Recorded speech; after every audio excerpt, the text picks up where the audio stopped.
Il ne sert à rien de courir vite, il faut partir à temps. En 2015, il y aura des élections au Burkina Faso. Et pour réussir l'opération, la Commission électorale nationale indépendante se prépare. Aussi, elle a rencontré des partis politiques pour faire le point de l'enrôlement biométrique et de ses sorties hors du pays. Reportage de Karim Patrick Namouano. 838 688 nouveaux enrôlés en 2014. Ces chiffres sont provisoires et en cours de traitement car des doublons ont été constatés dans l'enrôlement.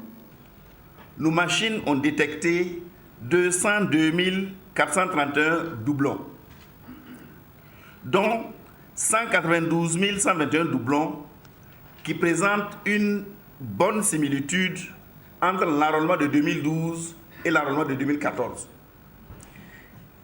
Ça veut dire qu'en regardant de près, on constate que sur ces chiffres-là, il y a 95 324 personnes qui se sont enrôlées dans le même bureau qu'en 2012. 96 797 pour ceux qui se sont enrôlés dans un autre bureau.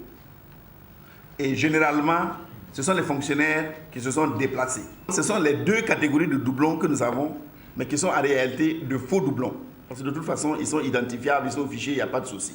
Pour ce qui apparaît comme de vrais doublons provisoires, c'est-à-dire des gens qui se sont inscrits 2 fois à 2 endroits, ils sont de 10 310 citoyens. Peu de jeunes se sont inscrits cette année. 129 042 en 2014 contre 332 523 en 2012. L'enrôlement sans empreinte concerne 9 891 personnes.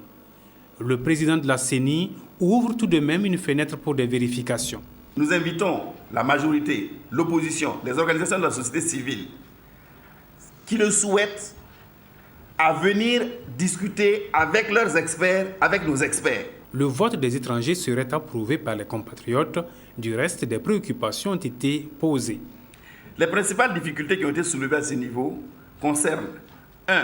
Le faible taux de délivrance des cartes consulaires dans la quasi-totalité des ambassades et consulats généraux, le coût relativement élevé des dites cartes. Deuxièmement, la prise de dispositions idoines pour parvenir à un établissement rapide et massif des cartes consulaires, délivrance d'actes de naissance et tous autres documents nécessaires à cette fin.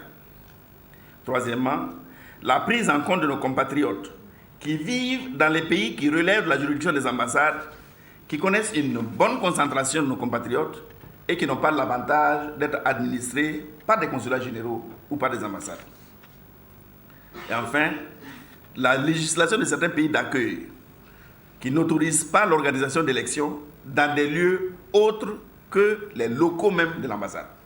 La liste électorale définitive sera publiée à la fin des corrections qui débutent demain samedi au siège de la CENI.